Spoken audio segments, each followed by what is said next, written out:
At Lowe's, get up to 35% off select major appliances.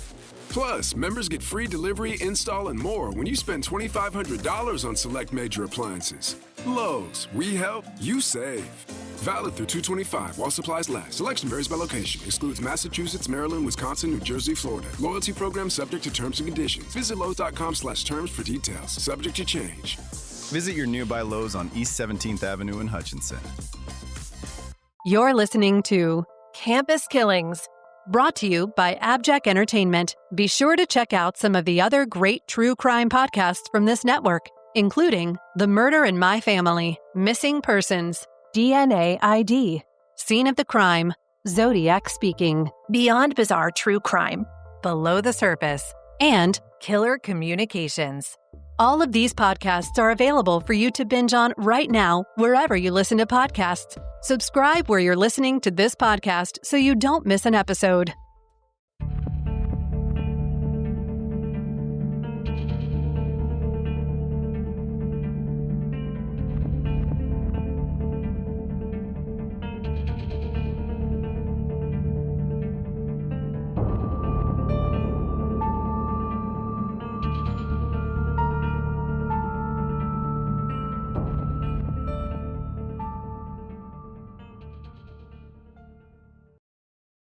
Hi, Meghan, and hello, listeners. Welcome back.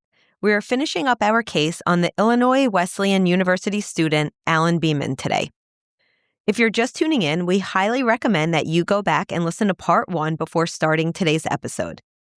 For those that are still with us, when we last left off, Alan had been arrested outside the student center at IWU.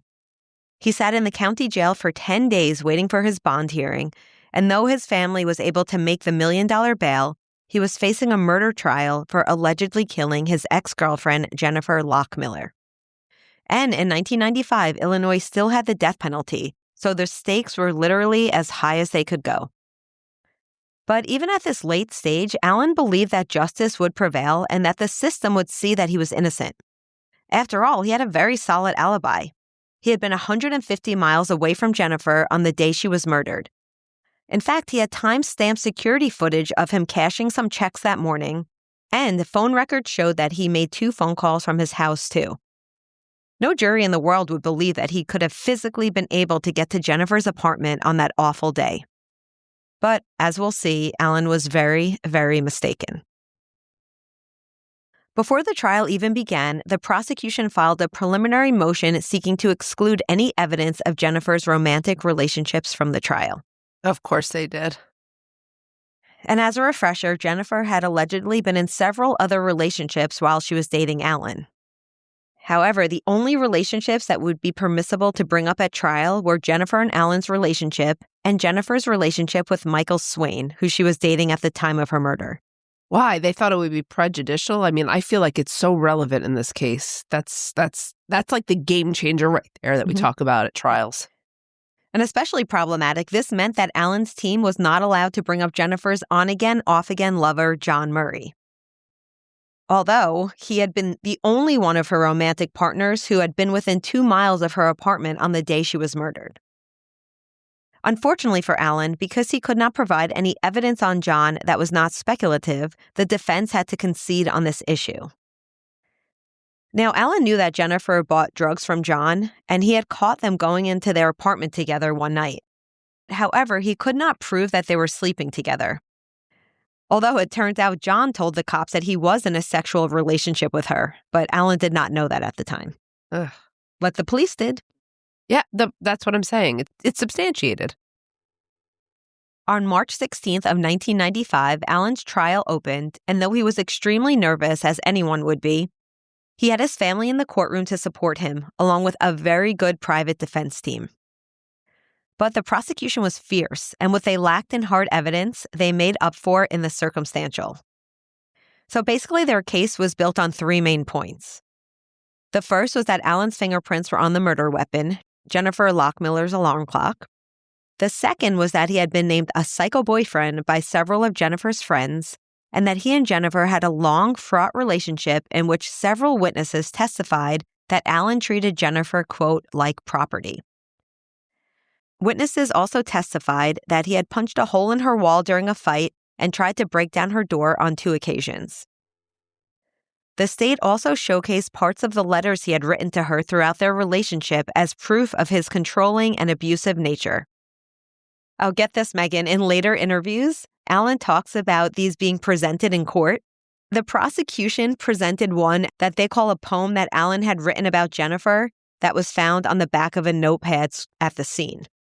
Now, in reality, this so-called poem was actually just the lyrics from Pearl Jam's song Black that Alan had been writing out while listening to the song on the radio.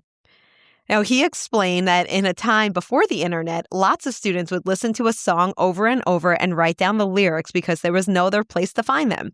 I don't know about you, but I certainly did this. I did that. Yep. They did. Yeah.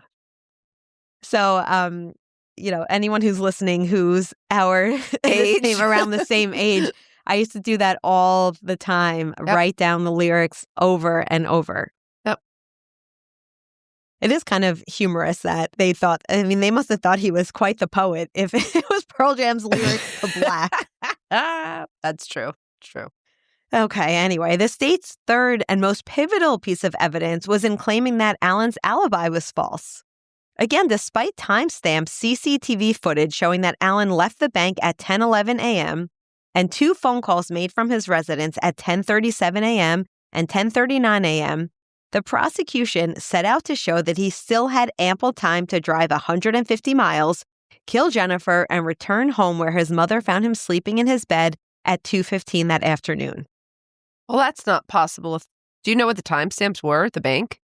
Weren't they something like 10 a.m.? It was 10:11 a.m. And How then would the he phone drive calls were 150 miles? That would be 300 miles he'd have to drive. Is that even possible? I don't even know if that's possible. Well, to prove that Alan would have been able to do this, the detective performed a drive test from the bank to Alan's home to see if he could get there in the 26 minutes between Alan being seen at the bank and that first phone call. So they're doing a few different tests with driving because there was the bank and then the phone call, so the bank to his home. Well, the reason they did this is because the prosecution claimed that Alan had not made those phone calls. They said that those phone calls were likely made by his mother, although she adamantly denied making the calls because she says she wasn't home at the time. She was actually taking care of Alan's grandmother, and Alan's father was at work, which was corroborated, and his brother no longer lived at home, a fact that was also corroborated. Nobody else had access to the home. So it had to be Alan making those phone calls. I guess another problem maybe lied in the fact that Alan claims that he had called his pastor for those 2 phone calls, but the pastor couldn't remember talking to Alan on that day. But again, people's memories, I don't remember who I talked to, what time, what day. Is the bigger drive test for me is can he get to the 150 miles? Did they do that test? Yes, they did. Okay. So the reason why they're saying he didn't make the phone calls is because this would have freed up Alan to leave the bank at 10:11 and drive directly to Jennifer's apartment in Normal to kill her within the time frame. And yes, as you suggested, the Detective Friesmeier performed several time tests to show that this drive was possible. Now, in these tests, in which he did this in a patrol car and not the kind of car that Alan drove, he concluded that Alan would have arrived at Jennifer's apartment a few minutes before noon if he drove 75 miles an hour. Now, the prosecution alleged that the call between the two on August 23rd had not been about Alan telling Jennifer that he was done. It was that it had been an agreement to rekindle their relationship. So the state claimed that on the day of the murder, Alan arrived at Jennifer's ready to get back together. But when she let him in and Alan saw all of Michael Swain's personal belongings in her apartment, he knew that the two were together and he, quote, snapped. According to the prosecution, he then raped and killed Jennifer between noon and 12:15 before immediately retreating to his car and driving 139.7 miles back to his parents' home by 2:10 p.m., where his mother found him asleep in his room. So it's 140 miles, and they're not disputing that his mom saw him. This is a really tight timeline. Yeah, and in their closing statements, the prosecution told the jury, quote, "The circumstantial evidence weaves around this defendant a web that's so powerful that you can rest assured that you have the right person here." I also want to point out the prosecutor does this all the time. They totally make up a story that he got to the apartment, he got angry because he saw Michael's belongings. Yeah. This is all speculative, but to a jury, it sounds like a story that's factual. Yeah, They don't know any of this. It's not evidence. Alan's defense had a ton of evidence to rebuff all of this. For one, they refuted the time test with hard evidence. Alan had odometer readings on car maintenance receipts from the week of Jennifer's murder that clearly show that he had not driven the 250-mile round trip. I mean, to me, that's pretty strong evidence, but of course the prosecution said that Alan must have screwed with the odometer. Of course, yeah. There has to be an explanation for how this is possible. I think this timeline is ridiculous, by the way, but okay. The defense also argued that Alan's car was so old and it had issues getting up to speed on the highway, and that there was absolutely no way he would have been able to cruise at 75 miles an hour the entire way from Rockford to Normal. Now, again, the time test had not been performed in a vehicle resembling Alan's, so the tests were wildly inaccurate. Okay. The defense also refuted the prosecution's motive that Alan snapped when he saw that Jennifer was living with Michael Swain. Remember, his belongings were in the home. Because Alan had already started dating another woman at the time of Jennifer's murder. And then the rest of the defense was spent on the fact that there was absolutely no physical evidence tying Alan to the crime. His fingerprints on the alarm clock were not indicative of his guilt, since 2 other sets of male fingerprints were also present, and cross-examinations revealed that there was no way to tell when exactly the prints had been left on the clock. Now, they could have been there for months, and Alan had already told the police in several interviews that he often slept at Jennifer's apartment and used her alarm clock to wake up for class. The defense closed by saying that the prosecution had no evidence to prove that Alan was the killer, and that the case was built on tunnel vision and personal theories that all started when Jennifer's friends claimed that Alan was a bad boyfriend. Right. The prosecution refuted this in their closing arguments, citing that they had performed an exhaustive investigation with multiple suspects. But the only suspect whose alibi had a gap was the one sitting in the defendant's chair. And now, a brief word from our sponsors. Do you have $10,000 or more in credit card debt? Maybe you're even barely getting by making minimum payments. With credit card debt hitting record highs, National Debt Relief offers real debt relief solutions for people struggling to keep up. These options may reduce a large portion of credit card debt for those who qualify. You don't need to declare bankruptcy, and you may be able to pay back less than you owe, regardless of your credit. National Debt Relief has already reduced the credit card debt for more than 550,000 consumers. So don't wait. If you owe 10, 20, or even hundreds of thousands of dollars in credit card debt, you can now take advantage of this financial debt relief as the cost of living increases. To find out how much you could save, visit nationaldebtrelief.com. That's nationaldebtrelief.com. Are you a fraud-paying American? It's a fact that 1 in 4 honest, hard-working, tax-paying Americans has been a victim of identity theft. With LifeLock Identity Theft Protection, though, if your identity is stolen, they fix it, guaranteed, and get you your money back. Last year, the IRS flagged over $16 billion in refunds for identity fraud. That's billions of dollars that could come from your salary, overtime, or second job. But this year, you don't need to stay a victim. LifeLock monitors millions of data points per second for your personal information and alerts you to threats you could easily miss on your own. And if your information does fall into the wrong hands, only LifeLock has U.S.-based restoration specialists who are backed by the $1 Million Protection Package. Because this tax season, fraud-paying American is something no American should have to claim. Visit LifeLock.com/iHeart and save up to 40% your first year. That's 40% off at LifeLock.com/iHeart. Terms apply. Well, unfortunately for Alan, after 3 weeks of trial and 20 hours of deliberation, the jury came back with a verdict of guilty of first-degree murder. Alan's parents recall that the whole courtroom gave an audible gasp when the guilty verdict was read, which they took as a sign that everyone was as shocked as they were at the results.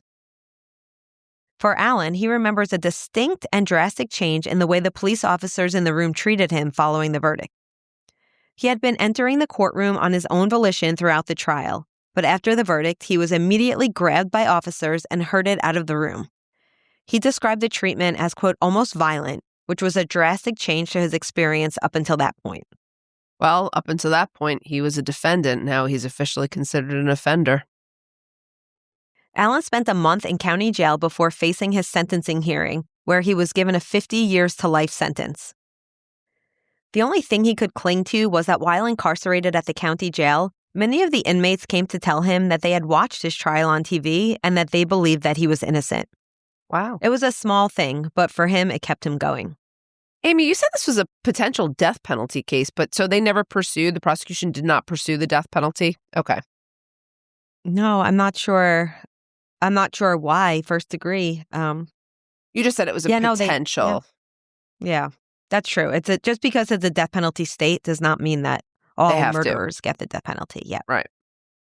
After sentencing, Alan began mentally preparing himself for the next phase of his long incarceration, being moved to the Menard Correctional Center. Several inmates at the county level had done longer sentences in the past, and Alan explained in later interviews that some of them were incredibly helpful in giving him tips about what to expect at the prison level and how to survive his time. But no amount of helpful hints could have prepared Alan for the realities of prison life. Alan's first impression of Menard was that it was a wilderness that he had been dropped into and had to survive. The county jail had been neat, orderly, and he never really felt afraid. But on Alan's first day at the prison, a counselor came by and asked him what gang he was affiliated with. Oh, gosh. When he replied that he wasn't in a gang, the counselor told him that he needed to find a group to affiliate with quickly or it would go badly for him. It's not great advice from a counselor. It's not great advice, but it's reality. Yeah. However, Alan had been told by several inmates at the county level not to join a gang no matter how tempting the protection seemed. Mm-hmm. If he really wanted to fight his conviction, he had to stay away from prison politics. Of course. Yeah, but God, that is such a hard one because it's not just politics, it's protection sometimes, Mm-hmm. Oh, they're right, but I understand the reality of you just have to become safe some way. Mm-hmm. Alan used his anger as a shield.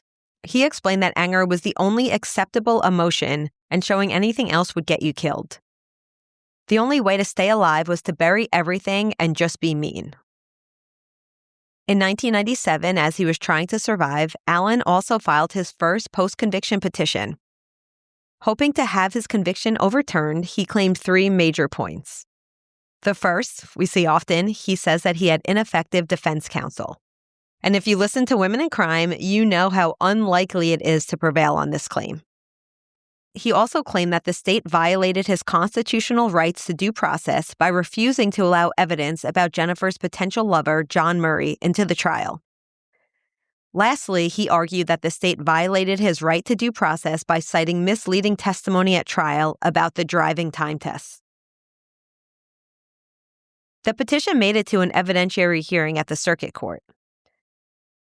And for those of you who don't know, an evidentiary hearing is a formal legal proceeding where parties present evidence, such as witness testimony and documents, to a judge for evaluation. This type of hearing is held when a case involves disputed facts and the court needs to gather information beyond legal arguments to make a decision. At the hearing, the lone detective who had never believed that Alan was a suspect testified to the judge about the interviews that he conducted with John Murray. He explained how close John lived to Jennifer's apartment, how it would have only taken him 4 minutes to get to her apartment. He also talked about how John had not only appeared, quote, nervous and evasive in his interviews, but that he also changed his alibi several times when questioned. Cannot believe this wasn't allowed at trial.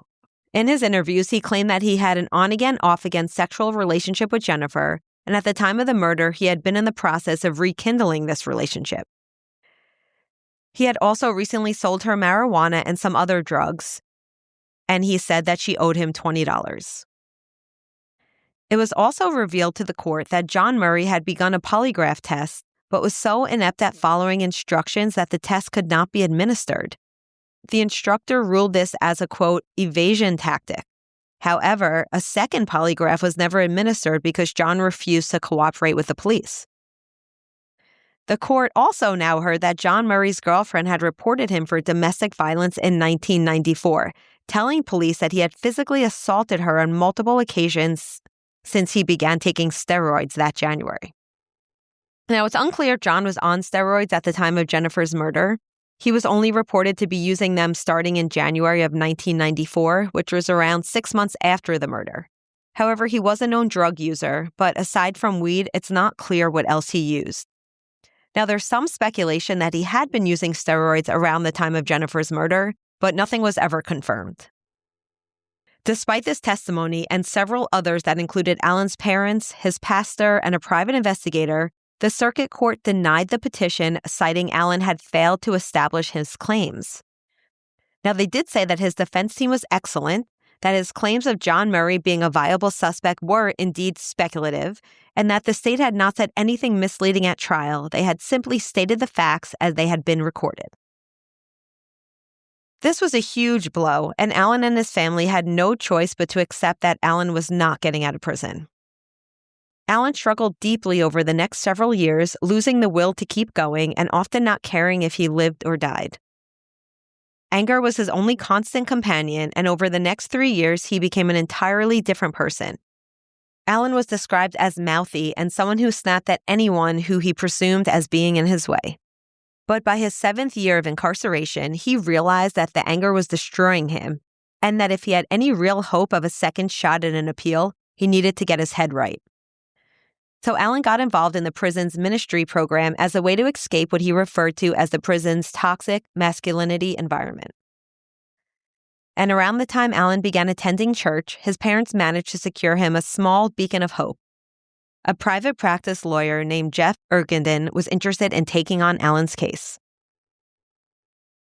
While I couldn't find any information on how the Beamans were acquainted with this lawyer, they stated in interviews that they went to ask him if he knew of any lawyers who would be interested in taking on Alan's case pro bono. And instead of giving them suggestions, he offered to take on the case.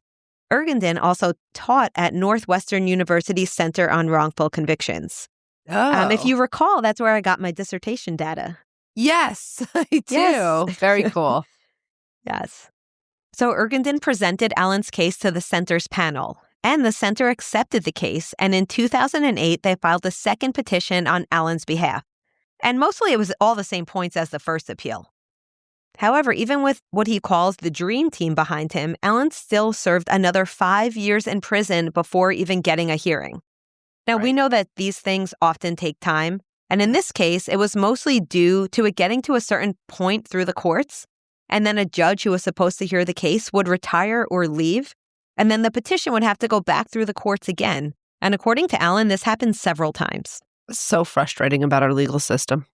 I know. But once his case was finally heard, the appellate court upheld Alan's appeal, citing that the prosecution's withholding the information about John Murray would have likely changed the trial's outcome, which had indeed violated Alan's right to due process.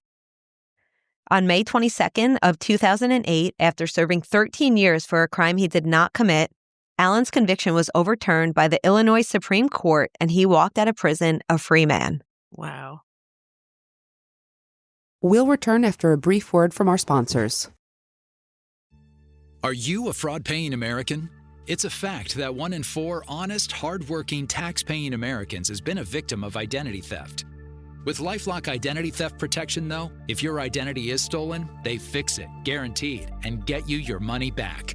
Last year, the IRS flagged over $16 billion in refunds for identity fraud. That's billions of dollars that could come from your salary, overtime, or second job. But this year, you don't need to stay a victim. LifeLock monitors millions of data points per second for your personal information and alerts you to threats you could easily miss on your own. And if your information does fall into the wrong hands, only LifeLock has U.S.-based restoration specialists who are backed by the $1 Million Protection Package. Because this tax season, fraud-paying American is something no American should have to claim. Visit LifeLock.com/iHeart and save up to 40% your first year. That's 40% off at LifeLock.com/iHeart. Terms apply. Amy, had you ever heard of this case before you started researching? Did you know this one in your world? I heard the name, and once I started researching it, then I realized I had known about the case. Yep. Okay. As I'm sure you can imagine, Alan was on cloud 9 as his family picked him up at the gates. He remembers going to Denny's for his first meal and being shocked that he got a real knife with his steak. Oh, Later, as they were driving him home, they passed a park with a swing set, and Alan asked them to stop. He got out of the car and just sat on the swing for 20 minutes. He just wanted to be outside and know that he could do whatever he wanted for however long he wanted.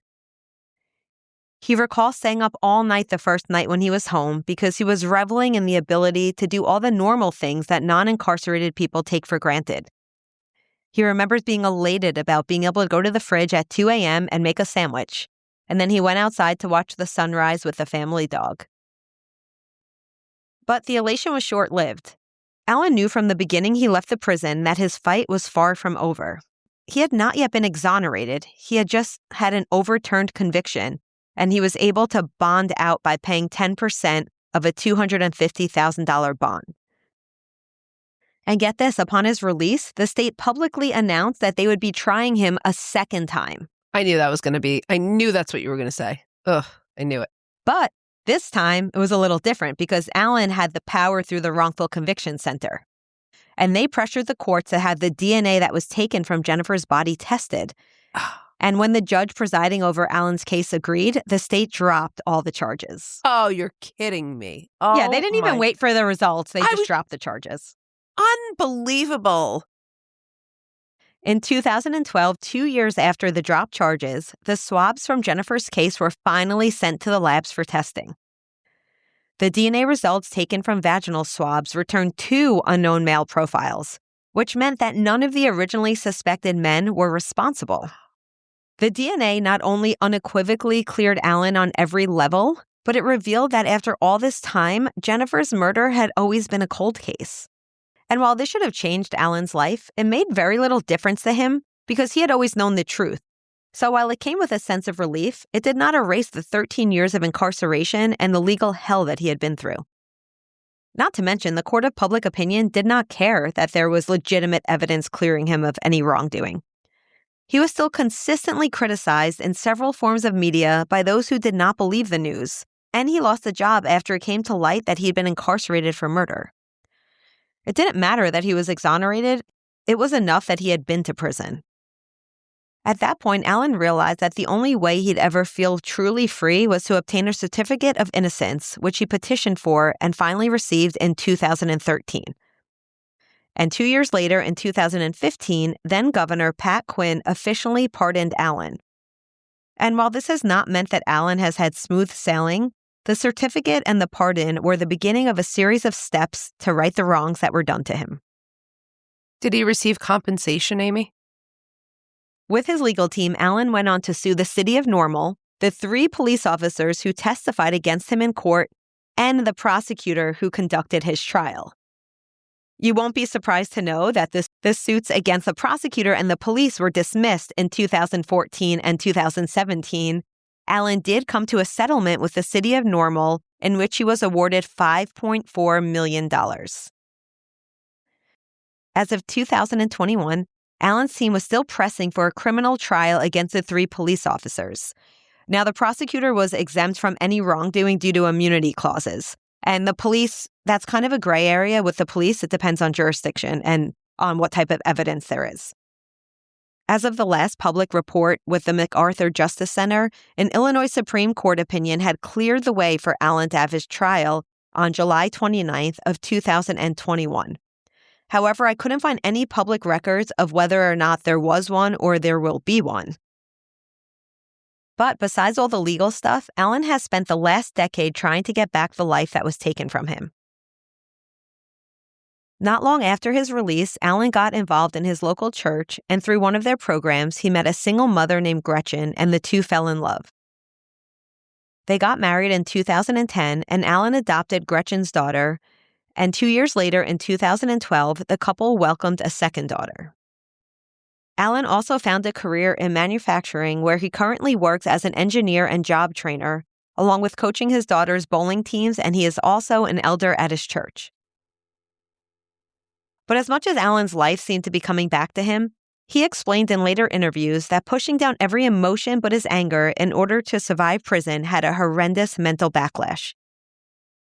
He had extreme difficulty in processing what had happened to him, and after beginning therapy, he was diagnosed with PTSD. While this affected all aspects of his life, some of the most debilitating areas related to him going out in public. He says he was terrified of eating out because his DNA would be on cups and utensils. Along the same lines, he said he wouldn't throw away his gum in public garbage cans. At one point, he even asked his therapist to remove her home address off of the magazines that she brought to her office because he was afraid that if anything happened to her, the police could claim that he knew where she lived.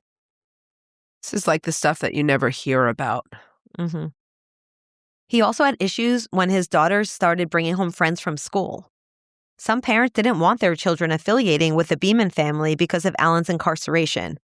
And this, of course, led to having some uncomfortable conversations with their daughters and their children's friends. But despite all these hurdles and hardships, Alan perseveres. He has continued therapy and cites that his closeness to his faith, active participation in church life, and the immense family support are how he's been able to keep going so successfully. And since receiving his certificate of innocence, Alan has provided interviews to many media outlets, including podcasts, university speaking engagements, and he has even become a trainer with the Wrongful Convictions Awareness and Avoidance Program at the University of Illinois Police Training Institute. And even though having to relive his experience is painful, his goal is to keep sharing his story so that he could prevent anyone else from having to endure being wrongfully convicted. If any of our listeners are moved by this story, there are several places you can learn more about wrongful convictions and how to prevent them. Our favorite resource is the Innocence Project, but you can also check out the Exoneration Project and the Innocence Network. Since tracking wrongful convictions began in 1989, Alan is one of over 3,000 individuals who have been exonerated for being wrongfully convicted in the United States. And without the Wrongful Conviction Center behind him, Alan may have ended up serving a life sentence in place of a killer who got away. Luckily for Alan, he was able to get his life back, but Jennifer Lockmiller has now gone without justice for over 30 years. In focusing solely on Alan, police let her actual murderer get away. We can only hope that new investigators can utilize forensic genealogy to track down the real perpetrator and finally get justice for Jennifer's family.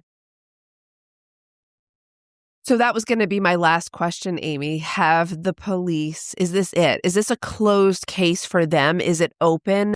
There is the potential to solve Jennifer's case. I guess I second that. I really hope that they won't turn a blind eye to the potential to find out who really did this. Yes, because while today's story is about Alan Beaman and his victimization by the system, there's also another victim here, of course, that needs justice as well, and that's Jennifer. If you recall, there's unknown DNA in her case, so I do think this case has a high probability of being solved. We've seen older cases, colder cases get solved through the use of genetic genealogy. As long as law enforcement and prosecutors pursue it. That is correct, and hopefully they will.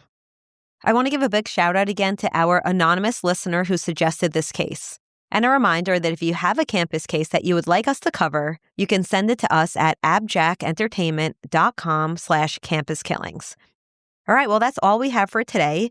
Thank you for joining us for this two-part episode, and we hope that you will join us on the next episode of Campus Killings. Before we go today, if you'd like to support Campus Killings, consider subscribing to the show with an AbJack Insider subscription through Apple Podcasts. Your subscription will get you VIP access to all the shows on the network that not only includes hundreds of episodes of ad-free listening, but also bonus content and early access to episodes. For only $4.99 a month or $49.99 a year, you'll unlock a variety of listener benefits, and you'll be supporting this show in the process. Head over to Apple Podcasts and search for either Campus Killings or AbJack, and you can start your subscription with a free trial. Your support is greatly appreciated.